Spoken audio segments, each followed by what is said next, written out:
Donc, je m'appelle Sarah Goubet et je suis chargée de projet chez Watershed Monitoring Europe et experte en outils de détection optique du phytoplancton dans les eaux de baignade.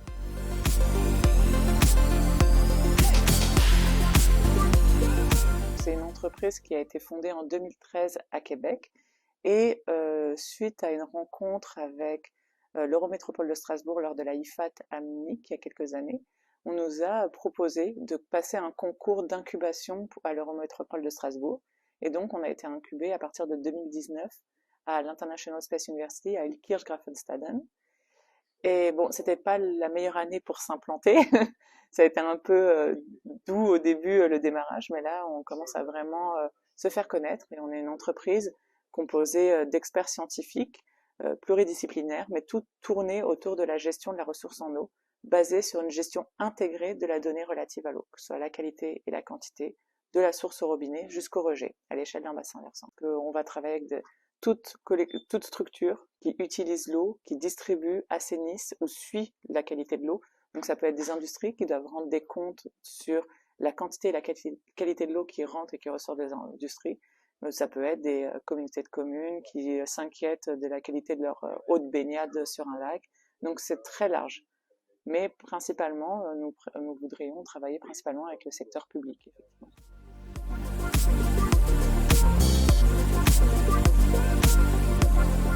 On nous a gentiment invités à participer à ce concours Explore qui permettait de s'incuber à l'Eurométropole de Strasbourg, mais également avec notre réseau universitaire international.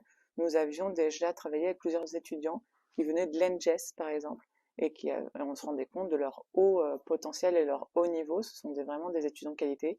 Et au fur et à mesure de notre incubation à Strasbourg, on est au cœur des décisions européennes également. Et c'est vrai que la qualité de formation à Strasbourg et les qualités de réseautage sont très importantes dans l'Eurométropole. Donc le choix fut un bon choix.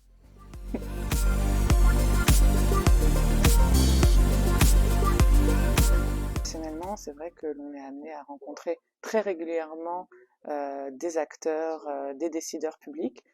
Ça nous permet de nous faire connaître car on bénéficie d'une certaine notoriété au Québec que l'on n'avait pas en arrivant à Strasbourg, mais de plus en plus on nous aide, on nous suit, notamment Hydreos ou Senia ou Grand Innov Plus nous ont beaucoup aidés lors de nos débuts à Strasbourg.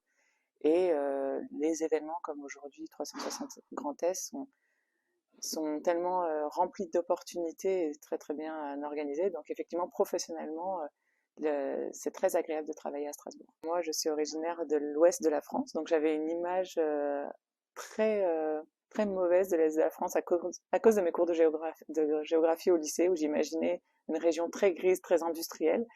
Et comme peut-être beaucoup de touristes, j'ai découvert Strasbourg pendant le marché de Noël, et j'avais l'impression d'être dans une ville féerique. C'est vraiment magnifique et c'est très agréable à vivre, et justement avec un parcours professionnel comme le mien, toujours autour de la nature, bordée d'eau, des pistes cyclables, etc. Donc oui, c'est une ville très agréable à vivre.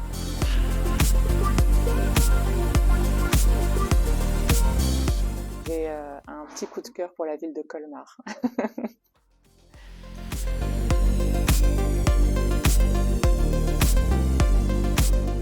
Eh bien, comme j'ai passé 5 ans lors de mon doctorat au Québec, j'ai une petite préférence pour les myrtilles, simplement parce que c'est un des fruits emblématiques de cette région canadienne, que l'on appelle là-bas des bleuets. Donc, je veux dire, toute spécialité en rapport avec des myrtilles.